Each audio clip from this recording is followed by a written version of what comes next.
When this moratorium came into effect in November, we had no idea the impact that it was going to wreak on our industries.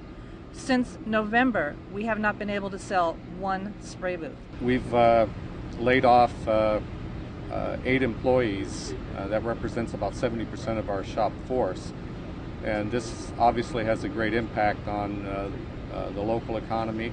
We're dedicated to environmental progress and economic growth, both of which have been severely impaired by the moratorium. The message at the Long Beach Airport news conference was clear.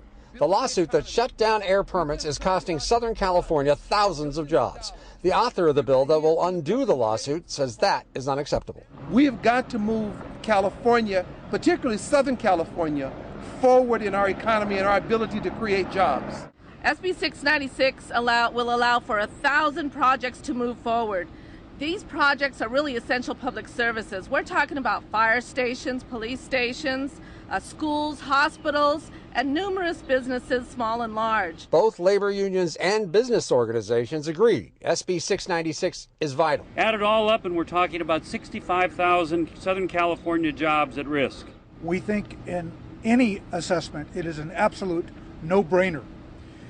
This bill saves jobs, it keeps the economy moving, and it keeps people working at a time that couldn't be in greater demand. The impacts of all of this go well beyond just the economic. Here at the Long Beach Airport, this permit moratorium has ensnared an emergency backup generator. This generator is responsible for keeping runway lights on in the event of a power outage or other emergency. Functioning without issue for years, it recently needed a permit renewal. The moratorium means it sits idle and unusable at the airport for lack of emissions credits. In other cases, new headquarters or major public works projects are threatened. If we do not pass AB 696, we will not be able to occupy our building that's costing us over $35 million. Eastern Municipal Water District has already invested over $500,000 in an emissions reduction project.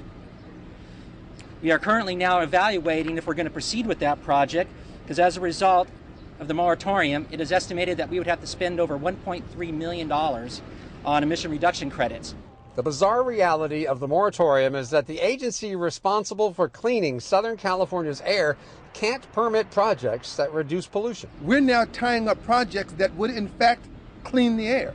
Several of the projects that you just heard from, should they go forward, would actually make air quality better. Because it needs to be implemented immediately, SB 696 will require a 2/3 vote of the legislature. Scott McDonald, Long Beach.